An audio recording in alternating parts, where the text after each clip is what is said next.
السلام علیکم دوستو، آج ہم ایک ایسے سوال کا جواب ڈھونڈنے والے ہیں جو ہر کسی کے ذہن میں آتا ہے کہ کپڑا انسان نے پہلی دفعہ کب پہنا۔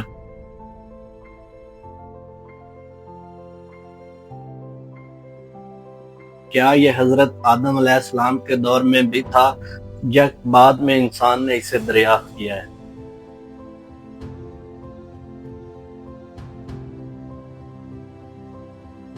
چلیے وقت کے پیچھے چلتے ہیں تاکہ سمجھ سکیں کہ کپڑے کا سفر کب شروع ہوا۔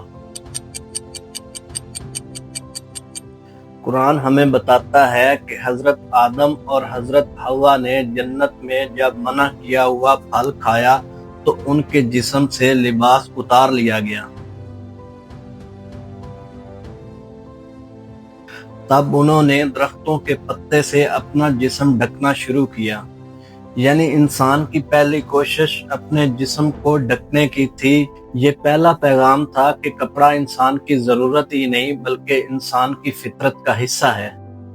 مگر جب انسان کو دنیا میں بھیجا گیا تو اس کا اصل امتحان اس وقت شروع ہوا، اور دنیا میں انسان کی سب سے پہلی ضرورت اپنی حفاظت کی تھی، اور اس کو دھوپ کی گرمی میں جلنا پڑتا تھا اور رات کی ٹھنڈ اس کی ہڈیوں کو کپا دیتی تھی اور کھلی جلد ان کو زخمی اور بے حال کر دیتی تھی۔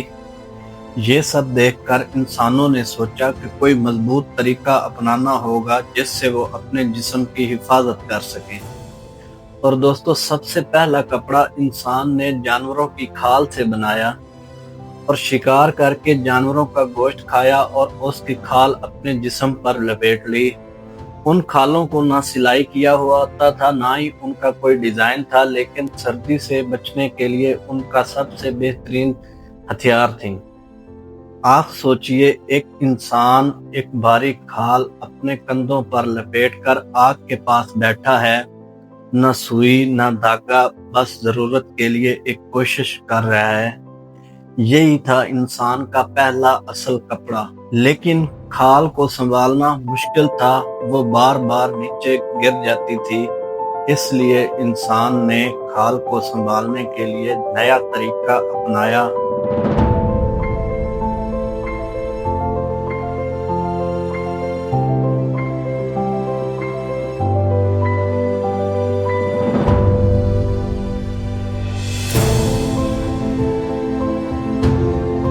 انہوں نے ہڈی کو چیر کر سوئی بنائی اور جانوروں کی نسوں سے موٹا دھاگا بنایا۔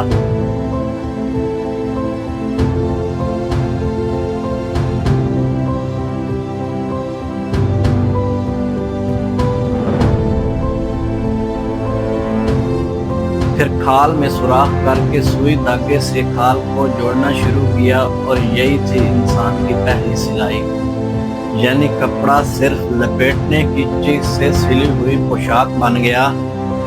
اب وہ چل پھر سکتے تھے، شکار کر سکتے تھے، ایک جگہ سے دوسری جگہ جا سکتے تھے، جنگ وغیرہ بھی لڑ سکتے تھے بنا کپڑے کے گرے۔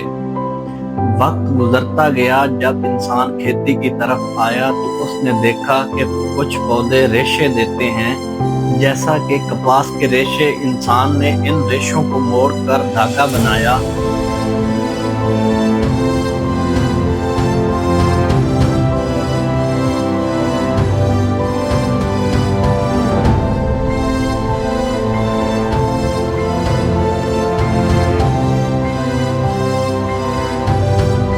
اور پھر ان دھاگوں کو بن کر کپڑا تیار کیا، اور یہاں سے انسانی لباس ایک دفعہ پھر تبدیل ہوا۔ اب صرف کھال کا ہی نہیں بلکہ ریشوں سے بنا ہوا لباس بھی انسان کے پاس تھا۔ دوستو، ایک بات اور یاد رکھیے کہ کپڑا انسان کے لیے سردی اور گرمی سے بچنے کا ذریعہ ہی نہیں تھا، بلکہ یہ اس کے لیے شرم اور حیا کی نشانی بھی بن گیا۔ جیسے حضرت آدم اور حضرت حوا نے اپنے جسم کو ڈھکا تھا، ایسے ہی ہر دور میں انسان کپڑے کو اپنی عزت اور پہچان کا ذریعہ سمجھتا رہا۔ کپڑا انسان کے تبدیل ہونے کی سب سے بڑی نشانی تھی۔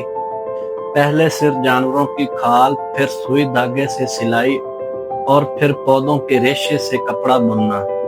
ہر قدم پر انسان کی سوچ اور عقل بڑھتی گئی اور یہ بڑھاوا انسان کو جنگوں سے نکال کر سویلائزیشن کی طرف لے کر آ گیا۔ یہ تھا انسان کی زندگی میں کپڑے کا سفر، اور آپ نے دیکھا ہوگا کہ کس طرح وقت کے ساتھ انسان نے اس کو اپنی ضرورت کے مطابق تبدیل کیا۔ میں ہوں سرفراز وحید۔ اگر ویڈیو اچھی لگی ہو تو لائک اور شیئر سبسکرائب ضرور کیجیے، اور ملتے ہیں نیکسٹ ویڈیو میں۔ اللہ حافظ۔